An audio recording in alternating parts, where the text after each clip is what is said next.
Estou aqui com a aplicação TDST Tools aberta no Delphi, tá? Essa aplicação foi bastante utilizada na primeira versão do ERP, onde nós criamos um arquivo de recurso para o controle de acessos, tá?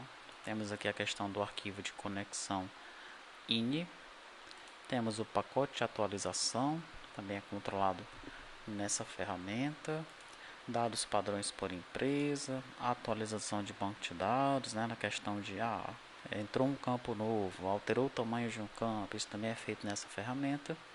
E agora nós temos o cadastro de tenants, né? Para cada abinha dessa foi criado, né, um módulo ou algumas videoaulas lá no primeiro ERP, tá? Então você vai receber o pacote completo. Se você estudar o código-fonte, você vai compreender como é que funciona tudo isso aqui. Mas aqui nós vamos nos concentrar no cadastro dos tenants, tá bom? Eu criei uma nova aba, né? Isso aqui é um page control. Dentro dessa nova aba eu coloquei aqui um group box com os dados do tenant. Eu tenho o nome, a razão social e o CNPJ. Lá no EAD nós colocamos um DER, o DER admin, tá? Esse é um esquema que vai estar dentro do servidor de banco de dados, né? Onde ele tem os dados do tenant e do usuário, tá bom?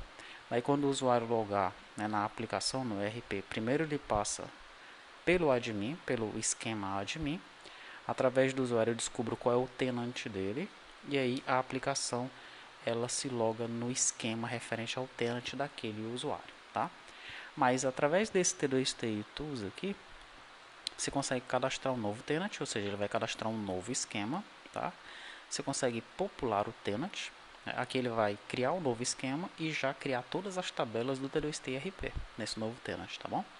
No popular tenant você vai popular com o script de dados da retaguarda e no cadastrar o usuário ele vai cadastrar o usuário tanto no banco admin quanto no tenant criado, no esquema recém-criado, tá bom?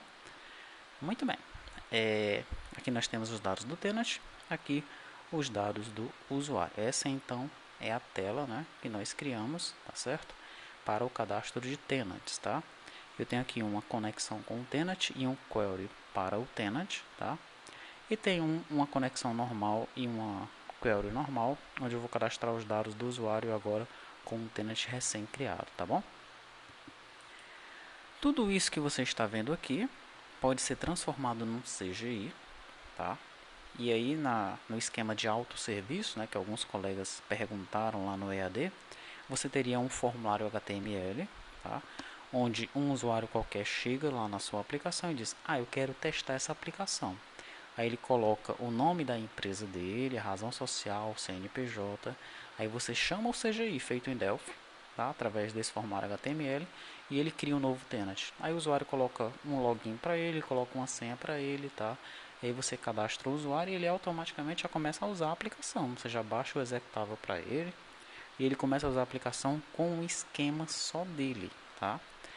Você vai ver aqui que eu vou testar isso numa máquina local, mas tudo que está sendo feito aqui pode ser feito na nuvem, tá? O banco de dados pode estar na nuvem, não tem problema nenhum.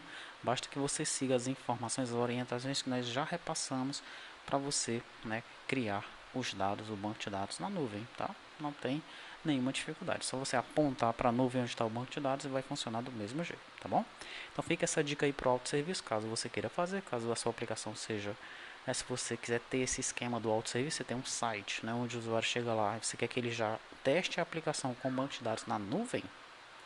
Aí você cria o CGI, tá? Com os métodos que nós vamos estudar aqui, ok? Chama o CGI do formulário HTML. Quando o usuário baixar o executável dele, ele vai logar com o usuário que ele acabou de criar, né? No sitezinho, no seu site web lá. Tá? E mesmo que ele baixe o executável, né, já vai ter um esquema, um banco criado para ele no servidor, tá bom? Essa é a tela então. A partir de agora nós vamos começar a estudar o código fonte com muita atenção.